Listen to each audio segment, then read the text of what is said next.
Hello student, welcome to digital platform of Life Study Point. तो देखिएगा, last time हमने जो पढ़ा था कि कार्बन रजिस्टर के बारे में देख लिया था।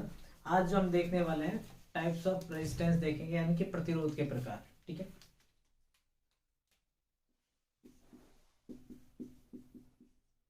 टाइप्स ऑफ रेजिस्टेंस, प्रतिरोध के प्रकार।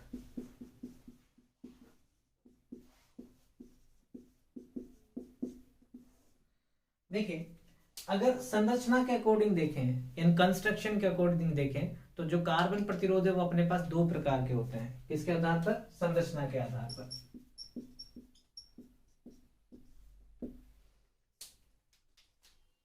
संरचना के आधार पर, ठीक है। कंस्ट्रक्शन के अकॉर्डिंग देखेंगे, अकॉर्डिंग टू कंस्ट्रक्शन। तो रेजिस्टेंस अपने पास दो टाइप के मिलेंगे। एक मिलेगा कार्बन रेजिस्टर, यानी कि कार्बन प्रतिरोध, ठीक है। दूसरा होगा अपने पास वायर बाउंड प्रतिरोध,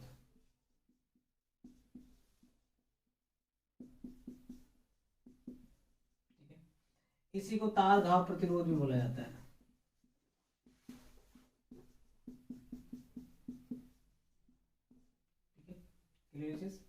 अब देखिएगा, जो कार्बन रजिस्टर है, ठीक है, यहाँ क्या होता है कि कार्बन रजिस्टर भी दो प्रकार के होते हैं। एक कार्बन मेटल फिल्म होता है, जिसमें अपने पास क्या है कि मेटल की फिल्म ली जाती है, वो थोड़ी सी मेटल फिल्म लपेटी जाती है, उसके बाद कार्बन लपेट दिया जाता है।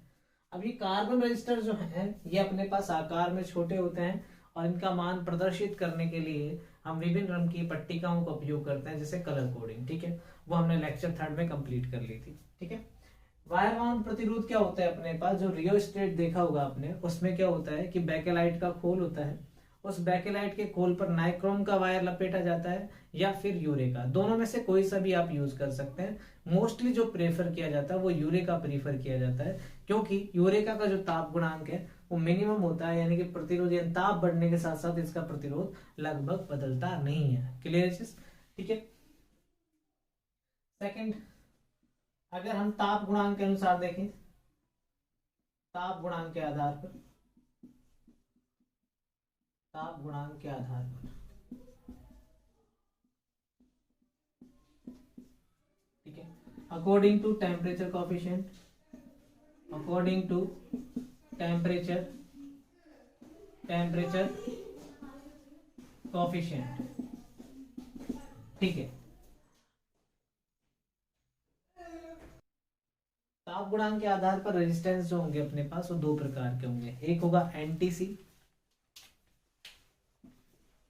एनटीसी, एक होगा पीटीसी, ठीक है। Negative temperature coefficient, negative temperature coefficient, ठीक है। पॉजिटिव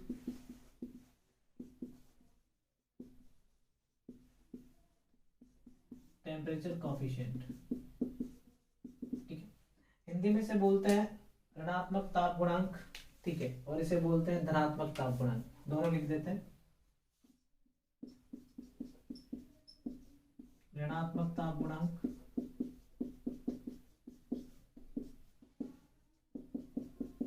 धनात्मक ताप गुणांक, ठीक है। अब देखिएगा कि जो एनटीसी और पीटीसी है, ठीक है, यहाँ क्या होगा, जैसे आप बात करें एनटीसी की, एनटीसी का मतलब क्या है? ऋणात्मक ताप गुणांक। यहाँ क्या होगा कि ताप बढ़ने पर प्रतिरोध घटेगा। क्या होगा? प्रतिरोध घटेगा। जैसे अपने पास क्या होता है कि जितने भी अर्धचालक होंगे या फिर अपने पास कुचालक होंगे, यानी विद्युत रोधक, उनका ताप गुणांक क्या होता है? ऋणात्मक होता है, इसलिए ताप बढ़ने पर उनका प्रतिरोध घटता है। क्लियर चीज? अब देखिए थर्ड, डिटेल में भी देखेंगे इनको। कुछ विशेष प्रकार के रजिस्टर होते हैं, ठीक है, विशेष प्रतिरोध, विशेषता के आधार पर, विशेषता के आधार पर, या फिर आप क्या बोल सकते हो, अनुप्रयोग के आधार पर, अनुप्रयोग के आधार पर, ठीक है, इन अकॉर्डिंग टू एप्लीकेशन, ठीक है। अब यहां क्या होगा, जैसे अपने पास एलडीआर होता है, ठीक है, एलडीआर, ठीक है, लाइट डिपेंडेंट रजिस्टर,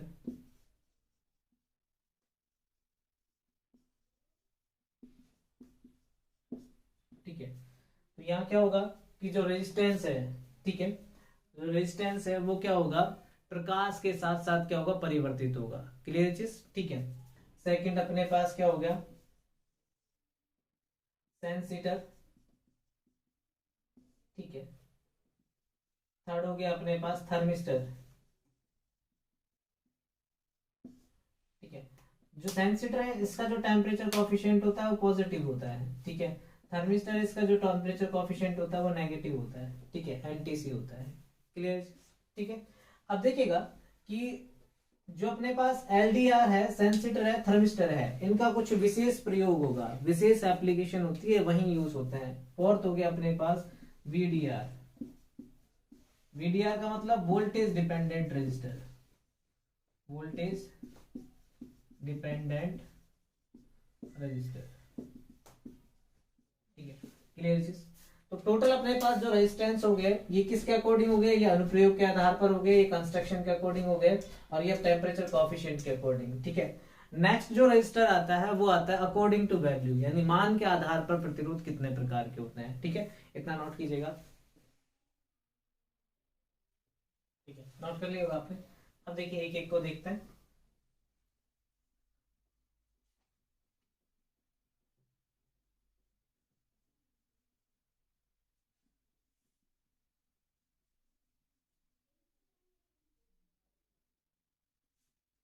फोर्थ जो होते हैं अपने पास वो किसके आधार पर, मान के आधार पर, ठीक है।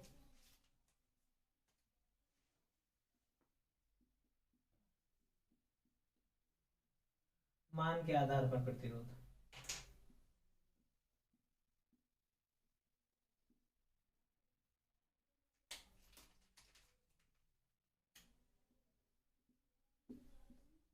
मान के आधार पर प्रतिरोध,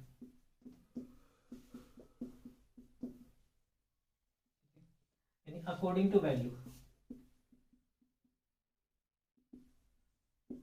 अकॉर्डिंग टू वैल्यू, ठीक है।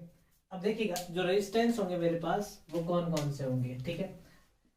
एक होगा अपने पास निम्न प्रतिरोध यानी कि लो रेजिस्टेंस, निम्न प्रतिरोध,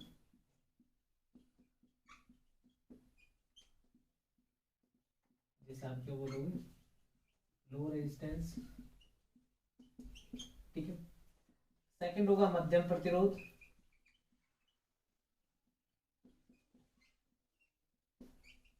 मध्यम प्रतिरोध जैसे बोलेंगे मीडियम रेजिस्टेंस, मीडियम रेजिस्टेंस, ठीक है। थर्ड होगा अपने पास उच्च प्रतिरोध, उच्च प्रतिरोध जिसका मतलब होगा हाई रेजिस्टेंस, ठीक है। यानी कि वैल्यू के अनुसार मान के आधार पर जो प्रतिरोध होंगे वो तीन प्रकार के होंगे, निम्न प्रतिरोध, मध्यम प्रतिरोध, उच्च प्रतिरोध, ठीक है। क्लियर चीज। अब देखिएगा जो अपने एग्जाम में आने वाले हैं कहाँ कहाँ से क्वेश्चन पूछ लिए जाते हैं, किस तरीके के क्वेश्चन पूछे जाते हैं, उनको मद्देनजर रखते हुए हम स्टडी करते हैं। तो पहला जो था कार्बन रजिस्टर, कार्बन रजिस्टर से अपने कलर कोडिंग के क्वेश्चन आते हैं, ठीक है। तो पहले हम कार्बन प्रतिरोध की बात कर लेते हैं, कार्बन प्रतिरोध,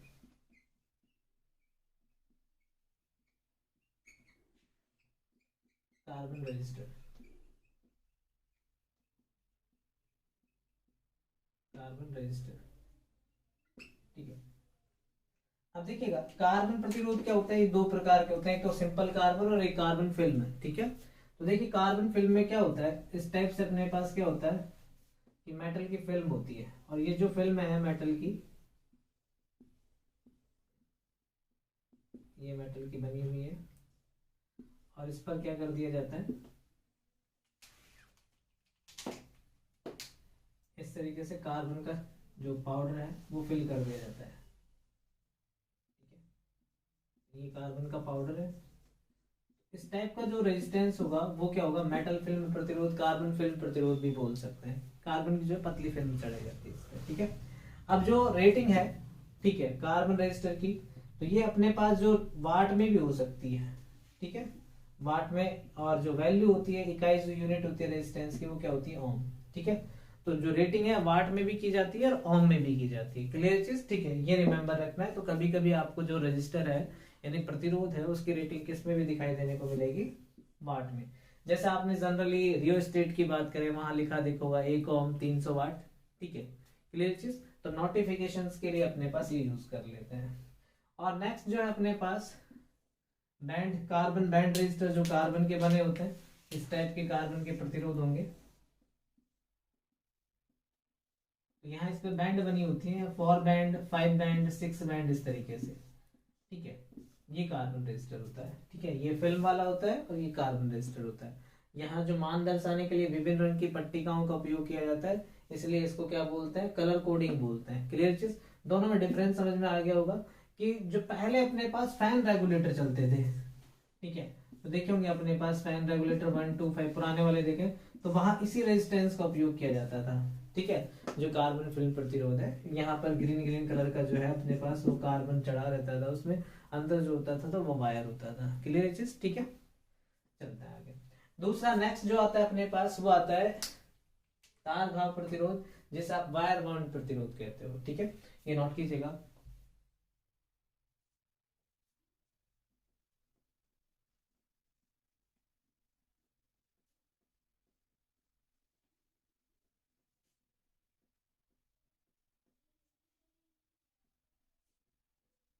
देखिए, कार्बन प्रतिरोध के बारे में क्लास नंबर 3 जो है वहां डिटेल में पढ़ा रखा है। यहाँ जस्ट इंट्रोडक्शन था, परिचय था, वो हमने देख लिया है। अब देखते हैं अपने पास wire wound resistor, wire wound resistor, ठीक है। इसी को तार घाव प्रतिरोध बोला जाता है, तार घाव प्रतिरोध, ठीक है। क्लियर चीज, ठीक है। देखिए यहाँ क्या होता है, बैकेलाइट का एक खोल होता है, ठीक है।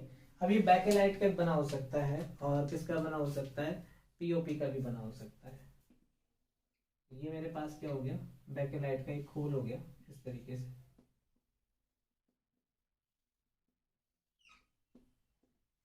ठीक है।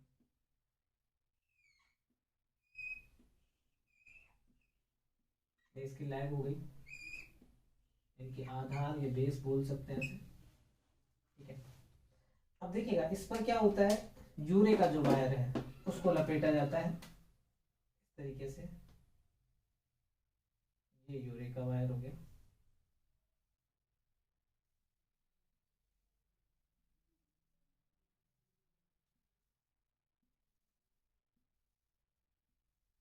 ठीक है। अब देखिएगा इसी वायर के अपोजिट जो है अपने पास दूसरी वायर होती है इस तरीके से, क्योंकि आपको पता है कि अब जब हम रेजिस्टेंस को कॉइल की फॉर्म में लेंगे तो वो अपने पास क्या आएगा, मैग्नेटिक इफेक्ट देगा, तो साथ में इसका इंडक्टर भी आ जाएगा। इस इंडक्टिव इफेक्ट को करने के लिए अपने पास जो वायर बनाया जाता है वो अपने पास डबल लेयर बनाया जाता है, ठीक है। क्योंकि देखिए करंट अगर एक बार इस तरीके से जाएगा फ्लक्स इधर होगा, और एक बार करंट इससे जाएगा तो अपने पास फ्लक्स की डायरेक्शन ही होगी, ये इफेक्ट अपने पास कैंसिल आउट होगा, तभी तो इंडक्टिव इफेक्ट कैंसिल आउट होगा।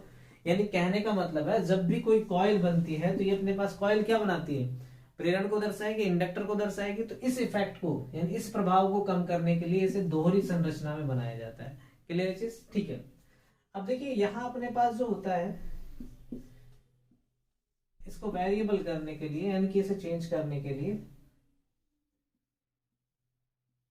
ठीक है, यहाँ अपने पास इसे वेरी किया जा सकता है, आगे बढ़ाया जा सकता है, घटाया जा सकता है, तो इससे वैल्यू इसकी परिवर्तित हो जाती है यानी कि बदल जाती है, ठीक है। तो यहाँ अपने पास इस टाइप की जो रेजिस्टेंस है उसको क्या बोलते हैं, अपने पास वायर बाउंड रेजिस्टर बोलते हैं, ठीक है।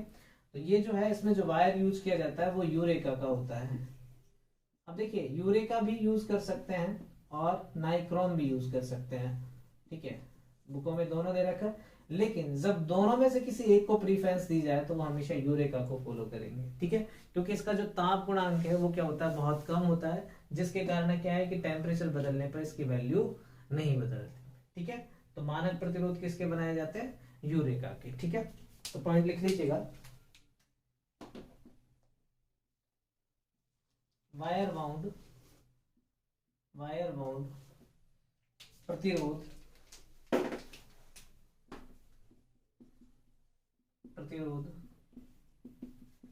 बनाने हेतु यूरेका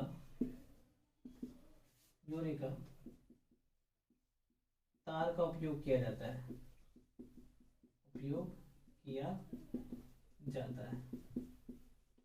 ठीक है। इस प्रकार के प्रतिरोध में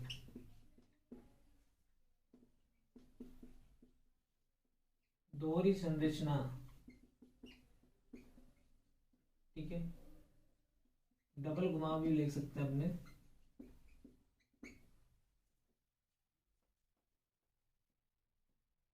दोहरी संरचना का उपयोग किया जाता है।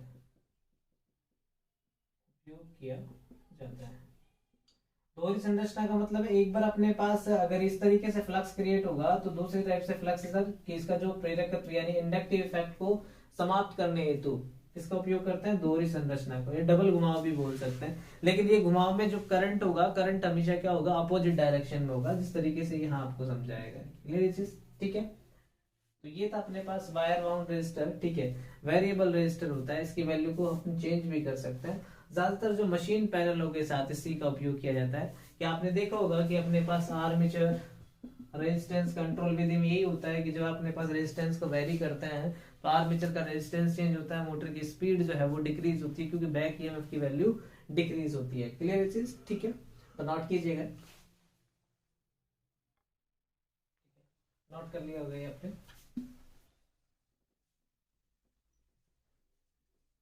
तो देखिएगा, वायर बाउंड रेजिस्टर जो है इसको धारा नियंत्रक भी बोलते हो आप। ठीक है, सामान्यतः इसका जो उपयोग किया जाता है मशीन कंट्रोल पैनलों के साथ किया जाता है। ठीक है, या फिर करंट को सीमित करने के लिए यूज कर सकते हो, करंट की वैल्यू जहां आपको लिमिट करनी हो वहां भी यूज कर सकते हो। ठीक है, लेकिन डीसी परिपथ हम, ठीक है, क्योंकि एसी परिपथ में जो करंट लिमिटर का काम करता है वो कौन करता है? इंडक्टर करता है। ठीक है, क्लियर चीज? तो ये भी आप पॉइंट लिख लीजिएगा, डीसी परिपथ में धारा को सीमित प्रतिरोध के द्वारा किया जाता है।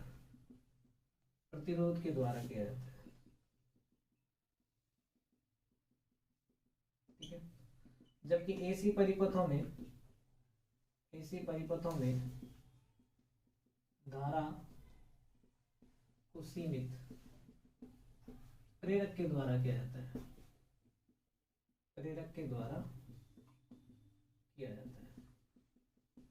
ठीक है, यानी कि ये आपको रिमेंबर रखने हैं दोनों पॉइंट। ठीक है, कि जो डीसी सर्किट्स है वहां करंट को आप किस तरीके से कंट्रोल करोगे।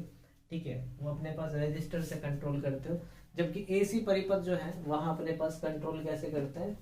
इंडक्टर के थ्रू करते हैं। जैसे अपने पास देखिएगा कि ट्यूबलाइट में जो हम चौक यूज करते हैं कि फर्स्ट वो अपने पास मोमेंटरी वोल्टेज देता है, फिर बाद में उसका क्या होता है? करंट को सीमित करता है। ठीक है, इसी तरीके से अपने पास पावर इलेक्ट्रॉनिक्स में देखेंगे तो वहां जो DIDT प्रोटेक्शन है उसके लिए जो यूज किया जाता है अपने पास इंडक्टर यूज किया जाता है। इंडक्टर काम ही क्या करता है? करंट लिमिटर का काम करता है। ठीक है, तो ये कुछ इंपॉर्टेंट पॉइंट्स है। तो आगे देखते हैं, हम एनटीसी और पीटीसी। ठीक है, इन ताप गुणांक के आधार पर जो प्रतिरोध है। ठीक है, पहले देखते हैं हम कौन सा? एनटीसी।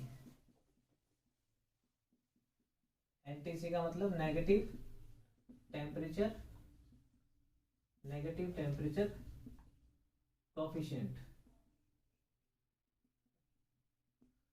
ठीक है, ऋणात्मक ताप गुणांक।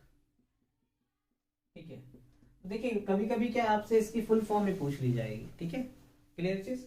अब देखिएगा कि जिन प्रतिरोधों का मान, ठीक है, ताप बढ़ाने पर क्या होता है? घटता है, उनका ताप गुणांक ऋणात्मक होगा। या फिर सीधा लिख सकते हैं जिनका अपने पास क्या होता है? ताप गुणांक ऋणात्मक होता है, उन पदार्थों का ताप बढ़ाने पर प्रतिरोध घटेगा। ठीक है, जिन पदार्थों का ताप गुणांक ऋणात्मक होता है, ऋणात्मक होता है, उनका मान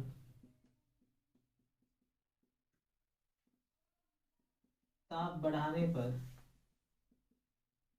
घटता है।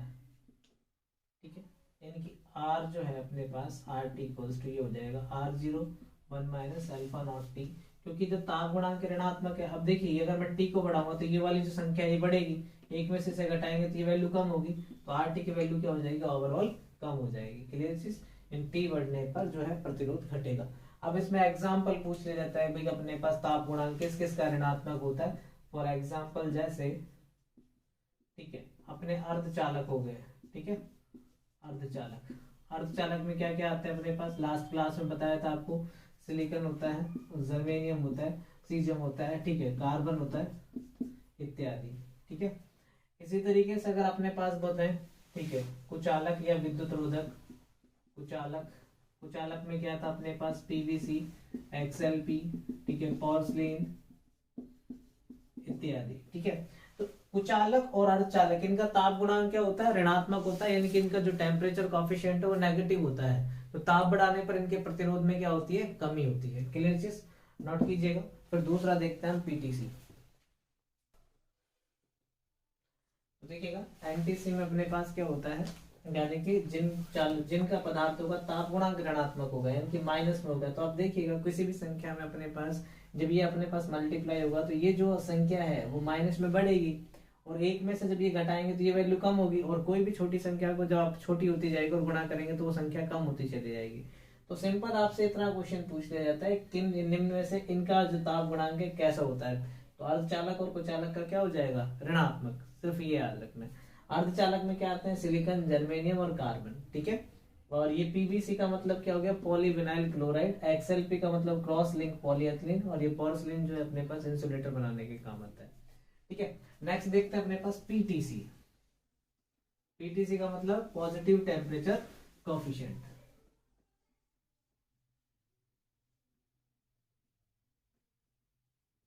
ठीक है, अब देखिएगा positive temperature coefficient PTC, positive temperature coefficient. ठीक है, पॉजिटिव टेम्परेचर कोफिशिएंट का मतलब क्या है कि धनात्मक ताप गुणांक। क्या है, धनात्मक ताप गुणांक, धनात्मक ताप गुणांक। ठीक है, यानी कि ऐसे पदार्थ जिनका ताप गुणांक क्या होगा, धनात्मक होगा। तो धनात्मक का मतलब क्या है कि जब ताप बढ़ेगा तो उनका प्रतिरोध क्या हो जाएगा, बढ़ने लग जाएगा। धनात्मक का मतलब प्लस यानी कि बढ़ेगा, ऋणात्मक का मतलब माइनस यानी घटेगा। तो जितने भी चालक होंगे, जैसे कॉपर हो गया, चांदी हो गया, तांबा हो गया, तो ये अपने पास चालक धातु है, इसलिए ताप बढ़ाने पर इनका प्रतिरोध बढ़ता है। ऐसे पदार्थ जिनके ताप गुणांक धनात्मक होते हैं उनका प्रतिरोध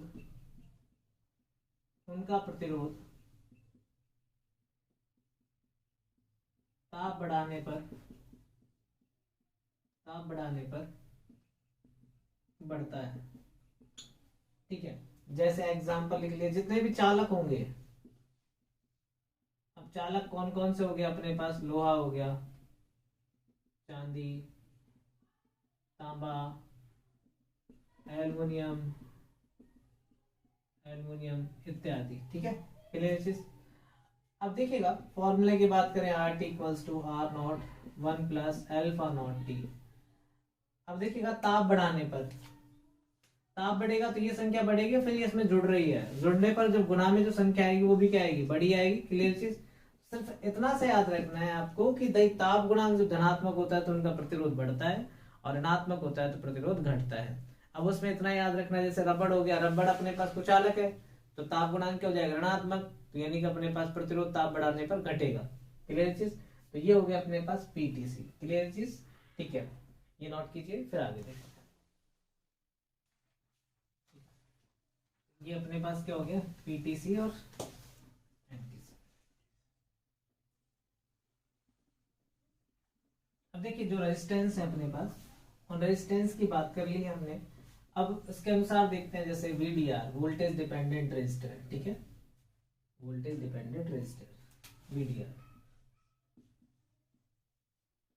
इनकी फुल फॉर्म भी पूछ ली जाती है एग्जाम में, वोल्टेज डिपेंडेंट रजिस्टर, ठीक है।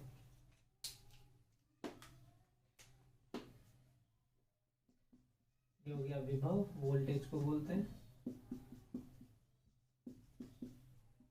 ये हो गया निर्भर, ये प्रतिरोध, यानी कि वोल्टेज निर्भर प्रतिरोध।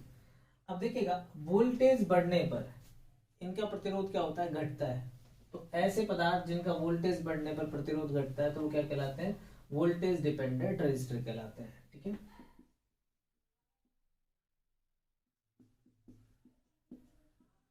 ऐसे पदार्थ जिनका वोल्टेज बढ़ने पर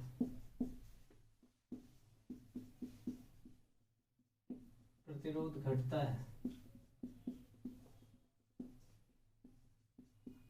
वोल्टेज डिपेंडेंट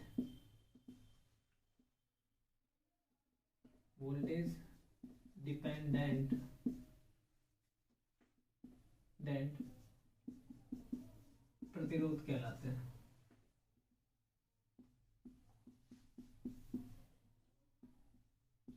ठीक है। नेक्स्ट आता है अपने पास एलडीआर, ठीक है, light dependent resistor, LDR, light dependent resistor.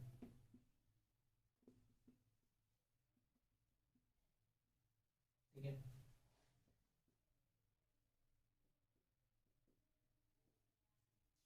ऐसे पदार्थ जिनका प्रतिरोध प्रकाश बढ़ने पर घटता हो एलडीआर कहलाते हैं, लाइट डिपेंडेंट रेजिस्टर कहलाते हैं। अब आप लोगों को सिर्फ इतना याद रखना है कि वोल्टेज बढ़ने पर प्रतिरोध का मान घटता है, किसमें, वीडीआर में। और एलडीआर में भी क्या होता है, प्रकाश की तीव्रता बढ़ने पर प्रतिरोध का मान घटता है। क्लियर चीज? ठीक है, तो यहां से क्वेश्चन पूछे जाते हैं, नोट कीजिएगा।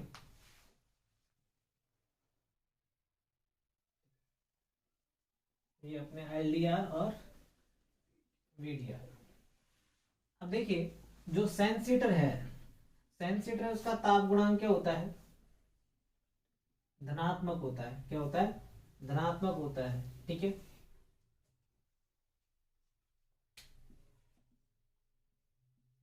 सेंसीटर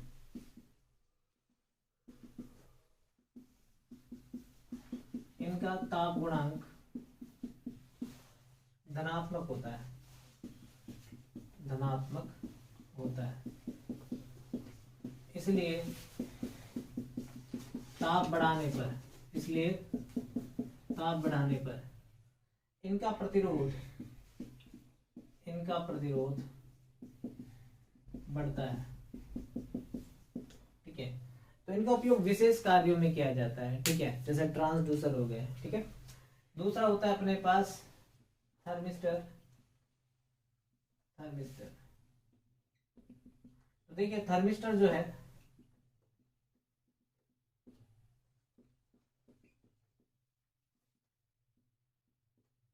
थर्मिस्टर जो है इनका ताप गुणांक ऋणात्मक होता है, इनका ताप गुणांक ऋणात्मक होता है। इसलिए ताप बढ़ाने पर इनका प्रतिरोध घटता है। ठीक है, ये हो गया अपने पास थर्मिस्टर। क्लियर चीज, तो ये नोट कीजिएगा। ठीक है, ये अपने पास क्या थे, एप्लीकेशन के आधार पर। अब देखते हैं वैल्यू के आधार पर, इन मान के आधार पर प्रतिरोध। तो मान के आधार पर प्रतिरोध अपने पास तीन प्रकार के थे। ठीक है, तो पहला देखते हैं निम्न मान का प्रतिरोध। भी निम्न मान का प्रतिरोध क्या है,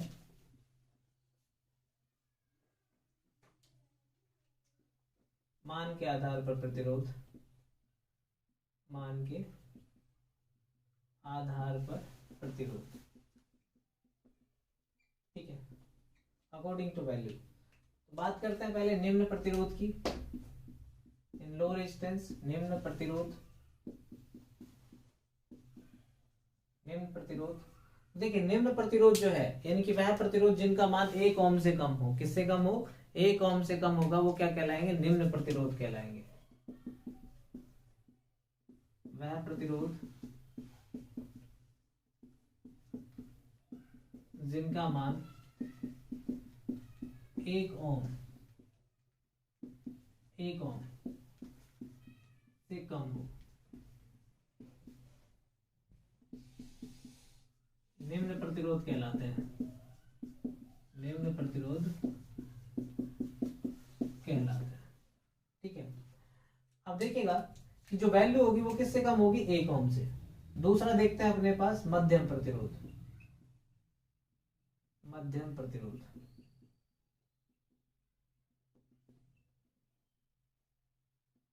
वह प्रतिरोध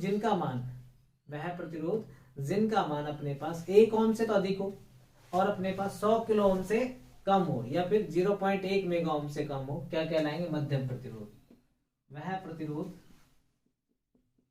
वह प्रतिरोध जिनका मान 1 ओम से अधिक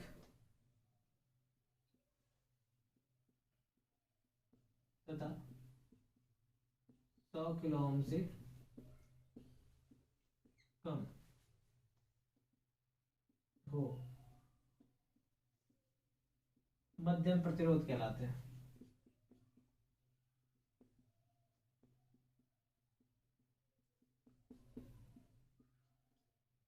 ठीक है, क्लियर चीज।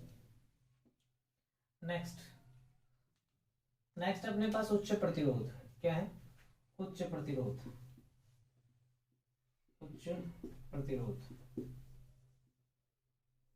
ठीक है, इनकी जिन प्रतिरोधों का मान किससे अधिक होगा, 100 किलो ओम से अधिक मान के प्रतिरोध, 100 किलो ओम से अधिक मान के प्रतिरोध उच्च प्रतिरोध कहलाते हैं। उच्च प्रतिरोध कहलाते हैं। ठीक है, क्लियर चीज। अब देखिए 100 किलो ओम को मैं क्या लिख सकता हूँ, 0.1 मेगा ओम भी लिख सकते हैं। ठीक है, क्लियर चीज। यहाँ आप इसे 0.1 मेगा ओम भी लिख सकते हैं। अब देखिए इन जो रेजिस्टेंस है, इनको मापने की विधियां जो हैं वो भी क्या होती हैं, अलग अलग होती हैं। ठीक है, तो देखिए, तो निम्न प्रतिरोध के मापन की जो सबसे अच्छी विधि होती है वो होती है केल्विन द्विसेतु। कौन सी होती है, केल्विन द्विसेतु। देखिए ये सबसे अच्छी विधि है निम्न प्रतिरोध मापने की, लेकिन विधियां और भी हैं, वोल्टमीटर, एमीटर मेथड भी है, पोटेंशियोमीटर भी है। जब हम मापक के अंतर पढ़ेंगे तो वहां इनको डिटेल में पढ़ेंगे, सिर्फ आप ये लिख लीजिएगा। इसी तरीके से मध्यम प्रतिरोध जो है, ठीक है, उसको व्हीटस्टोन सेतु से माप सकते हैं। ठीक है, प्रतिस्थापन विधि से माप सकते हैं, एमीटर वोल्टमीटर मेथड से माप सकते हैं। तो इसकी 4 विधियां होती हैं। तो इसमें जो सर्वोत्तम विधि है प्रतिरोध मापन की, सर्वोत्तम विधि जो होती है प्रतिरोध मापन की, वो कौन सी होती है, व्हीटस्टोन सेतु। व्हीटस्टोन सेतु। ठीक है, उच्च प्रतिरोध को जो मापा जाता है वो मेगर से मापा जाता है। ठीक है, मेगर से माप सकते हैं। ठीक है, और एक अपने पास लॉस ऑफ चार्ज मेथड से माप सकते हैं, एक मेगा ओम ब्रिज से माप सकते हैं, मेगा ओम ब्रिज। ठीक है, क्लियर चीज। सबसे ज्यादा जो यूज किया जाता है वो मेगर यूज किया जाता है। ठीक है, तो ये था अपने पास क्लासिफिकेशन ऑफ रेजिस्टेंस यानी प्रतिरोध के प्रकार। नेक्स्ट क्लास में हम इससे आगे देखेंगे। Okay, thank you.